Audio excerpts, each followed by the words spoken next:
భగవద్గీతే భవద్వేషిణి.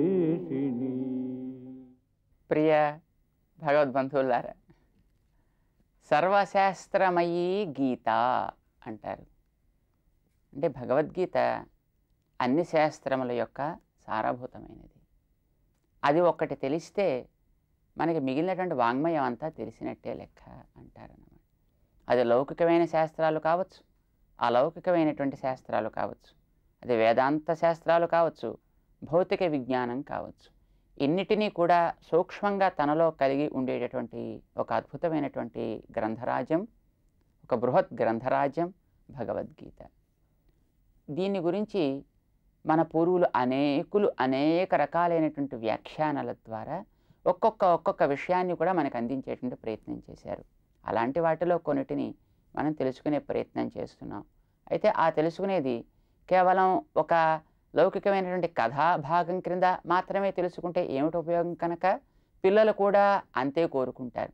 కానీ మనం పెద్దవాళ్ళం కదా, కొంచెం అందులో ఉండేటటువంటి నీతిని, ధర్మాన్ని, ఆధ్యాత్మికతని కూడా మనం తెలుసుకోవాలి అని కోరుకుంటాం కనుక ఆ రకంగానే దాన్ని మన పెద్దవాళ్ళు చూపించే ప్రయత్నం కూడా చేశారు. అసలు మన పూర్వులు ఏది ఆదరించినా కేవలం పై కథాభాగాన్ని మాత్రమే ఆదరించి ఊరుకునేవారు కాదు, దానికి అంతగా ప్రాధాన్యాన్ని ఇచ్చేవారు కాదు. దాన్ని చూసేటప్పుడే దాని వైపు ఆధ్యాత్మిక దృష్టితోటే చూసే ప్రయత్నం చేసేవారు తప్ప కేవలం పైన కనిపించేటువంటి ప్రాకృతిక దృష్టితోటి చూసేటువంటి అలవాటు మన పెద్దవారికి ఎప్పుడూ లేదన్నమాట.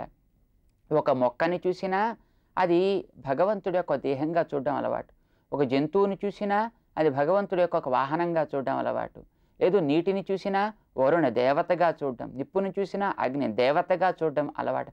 ప్రతి వస్తువులోనూ ఆ రకమైన ఆధ్యాత్మిక భావనని ఏర్పాటు చేసి మన వాళ్ళు వస్తువులు యందు ఒక పవిత్ర భావాన్ని మనలో నిండేటట్టు చేశారన్నమాట. ఇది భారతీయమైనటువంటి ఒక సత్ సంప్రదాయం అని మనం అంటామన్నమాట. రామాయణం చదివితే అనగనగా రాముడు, ఆయన భార్య సీత అడవికి వెళ్ళారు, ఇలాంటి కథ చదవరు మన వాళ్ళు. కథ కూడా తెలుసుకోవడం అవసరమే, దాన్ని మనం కాదు అని అవసరం లేదన్నమాట. కానీ దాని ద్వారా నీకేం తెలుస్తోంది, నీ జ్ఞానాన్ని మరింత పెంచుకోవడానికి ఎలా ఉపయోగపడుతోంది అనే విషయాన్ని స్పష్టంగా మన వాళ్ళు చెప్పడం అలవాటు చేశారు మనకి. అదే జ్ఞానం అంటారు. ఆ రకమైనటువంటి జ్ఞానాన్ని పెంచని ఇతర సాహిత్యం జ్ఞానం క్రింద మన వాళ్ళు లెక్క పెట్టనే కేవలం విలాస కోసం లేదా కేవలం మరొక దానికోసం ఎప్పుడు మన వాళ్ళు ఈ వాంగ్మయాన్ని ఉపయోగించేవారు కారన్నమాట. అయితే విలాసం లేకుండా కేవలం గంభీరంగా బతికేవారా అంటే అది కాదు. విలాసం కూడా వీటిలోనే చేర్చి మన వాళ్ళు స్వీకరించేవారు. ఆ విలాసానికి కూడా ఒక రకమైన పవిత్రత, దానికి కూడా ఒక రకమైన ఆధ్యాత్మికతని కలిగించి అప్పుడు దాన్ని స్వీకరించడం అన్నమాట. ఏది క్షుద్ర భావనలు వదిలి దివ్య భావన మనిషిలో పెంచుతాయో దానికి అనుకూలంగా అన్ని రసాలని, నవరసాలు అంటారే, మానవ జీవితం నవరస భరితమైంది కనుక అన్నిటినీ అనుభవించవచ్చు. హాస్యరసం కూడా మనకి పనికొస్తుంది. గంభీర గ్రంథమైనటువంటి శ్రీరామాయణం లాంటి దాంట్లోనే మనకి హాస్యరసం కూడా చూపిస్తూ ఉంటారు కదా. కుంభకర్ణుడి దగ్గర, శూర్పణఖ దగ్గర ఆవిడ ముక్కు చెవులు కోసేస్తే రాముని అద్భుతంగా వర్ణించడం ప్రారంభించింది. ముక్కు చెవులు కోసిన రాముని గురించి అన్నలకి పరిచయం చేస్తూ ఓహోహో అన్నా ఏమందాం, ఓహో అన్నా ఏమి బలము, ఓహో అన్నా ఏమి సౌకుమార్యం అంటూ ఇది మనకి కొంచెం హాస్యం కలిగిస్తుంది అన్నమాట ఆయా సన్నివేశాల్లోకి మనం ప్రవేశించినప్పుడు. అంటే హాస్యం కూడా నీకు తప్పు కాదు, భయం కూడా తప్పు కాదు, బీభత్సం కూడా తప్పు కాదు, రౌద్రము తప్పు కాదు. కానీ వాటిని వెనకాతల ఉండేటువంటి ఒక ప్రధానమైన దాన్ని పెట్టుకుని దాని ద్వారా స్వీకరించడం మనం అలవాటు చేసుకోవాలి తప్ప కేవలం దానిగా స్వీకరిస్తే అది మనిషికి ఏమాత్రం ఉజ్జీవనకరం, జీవనానికి పనికి రావచ్చు, భోజనానికి, కానీ తన జీవితానికి ప్రయోజనం ఏమిటి అనేది ఉజ్జీవింపచేయడానికి మాత్రం అది పనికిరాదన్నమాట. ఒక వ్యక్తి బాగా సైన్స్ చదువుకున్నాడట, తన గ్రామానికి తిరిగి వచ్చాడు. ఒక పల్లెటూళ్ళలో ఒక నదీ తీరంలో, అది సంగమ స్థానం, సముద్రంలో చేరేటటువంటి చోటు అంటారు. అక్కడికి వెళ్ళాడు. చాలా చిన్నప్పుడు ఎప్పుడో ఉండేవాడేమో అక్కడ, చిన్నప్పుడే పట్టణానికి వెళ్ళిపోయాడు చదువుల కోసం. చాలా పెద్ద చదువులు చదువుకొచ్చాడు, పెద్ద సైంటిస్ట్ అయిపోయాడు అతను. తిరిగి ఇంటికి వచ్చాడు. ఇంటికి వచ్చిన తర్వాత ఒకసారి చుట్టూ ఉండే వాతావరణాన్ని చూసి హాయి అనిపించింది అతనికి. అలా ఒకసారి నదిలోకి ప్రవేశిద్దాం పడవలో అనిపించింది. కానీ పడవ నడపడం చేత కాకపోవడం చేత నడిపేవాడిని పట్టుకొచ్చాడు. పడవ నడుస్తోంది. క్రమంగా సంగమ స్థానాల్లోంచి నది దాటి సముద్రంలోకి ప్రవేశించి కొంత దూరం వెళ్ళింది. చదువుకున్న వాడికి ఊరికే ఉండబుద్ధి కాదు, చుట్టూ ఉండేవాడితో మాట్లాడాలనిపిస్తుంది. తనకి తెలిసినంత మరొకటి తెలియదు అనుకోవాలి అని కూడా అనిపిస్తుంది.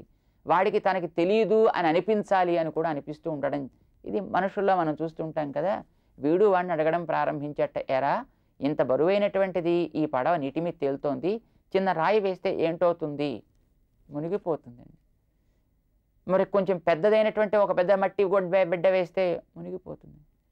మనం అంతకంటే బరువైన వాళ్ళమే కదా, పడవ అంతకంటే బరువు కదా, నీటి మీద ఎట్లా తేలుతోందో తెలుసునా అడిగాడు. పాపం వాడు ఫిజిక్స్ చదువుకోలేదు కనుక వాడికి అదేం తెలియదు. ఏం తెలియదు అన్నాడు.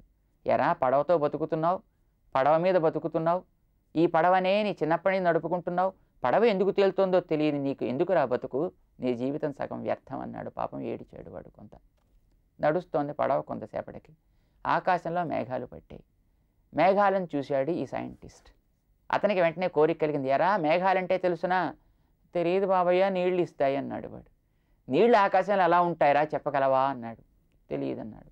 నదిలోంచి కాస్త నీళ్లు చేత్తో తీసి పైకి విసిరాడు, కింద పడ్డాయి. ఎరా నీళ్లు కింద పడుతున్నాయి, మరి అన్ని నీళ్ళు ఆకాశంలో ఎలా ఉంటాయిరా అడిగాడు. తెలియదు అన్నాడు. తనకి తెలిసినటువంటి ఒక విజ్ఞాన శాస్త్ర ప్రభావం చేత వాడికి వర్ణించాడు. నీళ్ళు ఇట్లా ఆవిరే పైకి పెడతాయి, ఏ ఏ లెవెల్స్లో అవి ఉంటాయి, ఎలా మేఘాలు అవుతాయి, ఏ మేఘాలు వర్షిస్తాయి, ఏ వర్షించవు, ఇదంతా వాడికి వివరించాడు. తెలియదు బాబాయ్ ఇదంతా నాకు అన్నాడు వాడు. వ్యర్థం రాని జీవితంలో మరో భాగం అన్నాడు ఆయన. పాపం వాడు దుఃఖపడ్డాడు. మరికొంతసేపటికి వాన కురవడం ప్రారంభించింది. ఎరా ఇందాకటి దాకా కురవంది మేఘం ఇప్పుడు ఎందుకు కురుస్తోంది అని అడిగాడు. ఆ నీళ్ల మీద ఆ నీళ్లను త్రాగుతూ బతికే నీకు తెలియదురా అని పాపం కేకలు వేశాడు తను. మరికొంతసేపటికి ఆ మేఘం కూడా బాగా కరిగి పెద్ద వానై, గాలి తోడై, ఉరుములై, మెరుపులై అదొక పెద్ద తుఫాను కింద పరిణమించింది. ఏం చెయ్యాలి తోచలేదు ఇప్పుడు ఇద్దరికి. ఇంతలో పడవవాడు సడన్గా అడిగాడు అతన్ని, బాబు నీకు ఈత వచ్చునా అన్నాడు. రాదురా అన్నాడు వాడు. అయితే పాపం పడవవాడికి నవ్వు వచ్చింది. చూడు బాబు, పడవ మనం సముద్రంలో చాలా దూరం వచ్చాం, ఇక్కడి నుంచి వెళ్ళాలంటే సుమారు 6-7 మైళ్ళ దూరం ఉంది. మనం వెనక్కి ఇప్పుడు వెళ్ళే ప్రశ్న మరి లేనే లేదు. నా పడవ ముసలి పడవ, ఇది ఇప్పటికో మరి కాసేపటికో ఊడి విరగక తప్పదు, మన నీళ్ళలో పడక తప్పదు. నాకు ఈత వచ్చును, నేను ఈది బయటపడగలను, కానీ నీకు ఈత రాదు. నన్ను పట్టుకుని ఇద్దరం కలిసి ఒడ్డుకి వెళ్ళడం అనేది అసంభవం.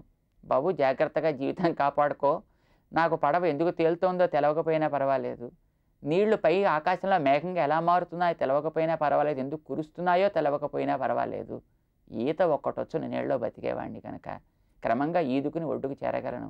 పాపం నీకు అన్ని రకాల విద్యలు వచ్చును, కానీ ఒక్కటే తెలీదు, అది ఈత. రావలసింది ఇక్కడ ఈత, అదొక్కటి తప్ప అన్నీ తెలుసును. ప్రాణం ఒక్కటి తప్ప అన్నీ ఉన్నాయి శరీరంలో. పాపం మంచి గుండెకాయ ఉంది, చక్కటి కళ్ళు ఉన్నాయి, చక్కటి నాలుక ఉంది, చక్కటి ముక్కు ఉంది, చక్కటి చేతులు ఉన్నాయి, మంచి వయస్సు ఉంది, చక్కటి శరీరమే, కానీ ప్రాణం ఒక్కటే పోయింది, ఏమిటి నష్టం? లాభం లేదు, దాన్ని మనం ఆదరించమే. అలాగే అన్ని రకాల తెలివితేటలు ఉన్నాయి, కానీ ఈత ఒక్కటి రాదు బాబు, ఏమిటి లాభం అన్నాడు. పాపం మనవాడు జాగ్రత్తగా పడవ విరిగితే లోపలికి తాను మునిగిపోకుండా ఈత కొట్టుకుంటూ బయటికి చేరిపోయాడు. కానీ మరి రెండో చదువుకున్నవాడు అన్నీ వచ్చును కానీ అసలుది రాదు కనుక వాడి జీవితం వ్యర్థం అవుతుందన్నమాట. అలాగే ఈ ప్రపంచంలో బ్రతకదలిచినటువంటి మానవుడికి, ఆనందాన్ని పొందుతూ బ్రతకదలిచినటువంటి మానవుడికి తెలియవలసింది ఒకటే ఒక విజ్ఞానం. అదొకటి తెలిస్తే మిగతావన్నీ తెలిసినట్టు. దానికి అడ్డు రాకుండా మిగతావన్నీ తను వదిలిపెట్టక్కర్లేదు, కానీ దానికి అనుకూలంగా మిగతా వాటిని స్వీకరించడం అవసరం. అది అధ్యాత్మ విద్య అని అంటారు. అందుకే శ్రీకృష్ణ పరమాత్మ అధ్యాత్మ విద్య విద్యానాం, విద్యలన్నిటిలో అధ్యాత్మ విద్యని నేనే అని తను చెప్పుకుంటాడన్నమాట. ఇదొకటి తెలిసినప్పుడు మిగతావి తెలియకపోయినా నష్టం లేదు. అయితే మిగతా వాటిని మనం తృణీకరించాం, వాటిని ఎందుకు చిన్నచూపు మనకు అవసరం లేదు, వాటిలో లోపం మనం ఎత్తే ప్రశ్న లేదు, వాటి విలువ వాటికి ఉంది. కానీ ఆ విలువ ఎప్పుడు సార్థకం అవుతుందంటే దీంతో చేరినప్పుడు అవి సార్థకం అవుతాయి, దీంతో చేరకపోతే వ్యర్థ విద్యలు అవుతాయి.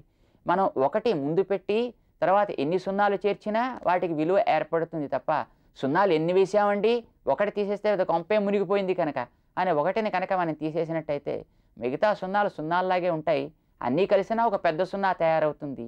దానికంటూ ఒక విలువ ఎలాగైతే ఉండదో అలాగే అధ్యాత్మ జ్ఞానం ఒక్కటి లేక మిగతా ఎన్ని రకాల జ్ఞానాలు ఉన్నప్పటికీ కూడా అవన్నీ వ్యర్థ జ్ఞానాలు అవుతాయి. దాన్ని తెలుసుకోవడం కోసం ఏర్పడింది ఈ మానవుడి యొక్క బ్రతుకు. దాన్ని తెలపడం కోసం అందించాడు శ్రీకృష్ణ పరమాత్మ భగవద్గీతని. దానికోసమే ఏర్పడ్డాయి మిగిలిన శాస్త్రాలన్నీ కూడా. అన్ని శాస్త్రాలు మనం చదవలేం, తెలుసుకోలేం. వాటన్నిటి యొక్క మూలము భగవద్గీతలో ఉంది కనుక గీత ఒక్కటి స్పష్టంగా దాని గురించి మనకి తెలుసుకోగలిగితే, తెలిసినట్టయితే మిగతా అన్నింటి యొక్క సామాన్యమైనటువంటి జ్ఞానం మనకు కలిగే అవకాశం ఉంది. విశేష జ్ఞానం కోసం దానిలో ప్రవేశించి దాని యందు పరిపూర్ణమైనటువంటి ప్రావీణ్యాన్ని సంపాదించడంలో ఏ రకమైనటువంటి అభ్యంతరం ఉండదు. కానీ అసలు ఇది లేకుండా మిగతా వాటిని కనుక మనం తెలుసుకున్నట్టయితే జీవితం వ్యర్థం అవుతుందనే భావంతో మన పూర్వులంతా కూడా ఏ విద్యని తాము నేర్వబోయినా ముందు అధ్యాత్మ జ్ఞానాన్ని చిన్న వయసు నుంచి నేర్పేవారు. దానికోసమే కృష్ణ శతకము, రామ శతకము, దాశరథి శతకము ఇలాంటివన్నీ మనకి నేర్పేవారు. మనిషిలో ఈ భావనను చిన్నప్పటి నుంచి కూడా పండించేవారు. ఇది చాలా అవసరం అంటారు మనిషికి. మిగతా పశుపక్షాదులకి ఆ రకమైన అవసరమే లేదు, అవి సక్రమంగానే బ్రతకగలవు కనుక. బ్రతకడం చేతి కానివాడు మనిషే కదా. ఉన్న వాటిని సహజంగా అనుకూలపరుచుకోలేనటువంటి తెలివితేటలు మనిషికే కదా ఉన్నవి. కనుక దీన్ని ఏ విధంగా బ్రతకాలో నేర్పాల్సిన అవసరం కూడా మనిషికే ఉంది కనుక శాస్త్రాలు దానికోసం ప్రవర్తించాయి. తత్సారభూతమైనటువంటి భగవద్గీత అందుకే మనిషికి కావలసిన సాధనములన్నీ నేర్పేటటువంటి శాస్త్రం కనుక దీనిని యోగ శాస్త్రము అని అంటారన్నమాట. అలాంటి సాధనాలు అనేక ఉన్నాయి భగవద్గీత నిండా. వాటిని ఆచార్య అనుస్యూతమైనటువంటి క్రమంలో జాగ్రత్తగా మనం కనుక నేర్వగలిగితే మన జీవితాన్ని ఆనందమయం చేసుకోవచ్చు. మనం ఆనందీ కావడానికి అవకాశం ఉంటుంది. అది ఎట్లా అనేటటువంటి దాన్ని మనం తెలుసుకునే ప్రయత్నం చేయాలి. చేద్దాం. జై శ్రీ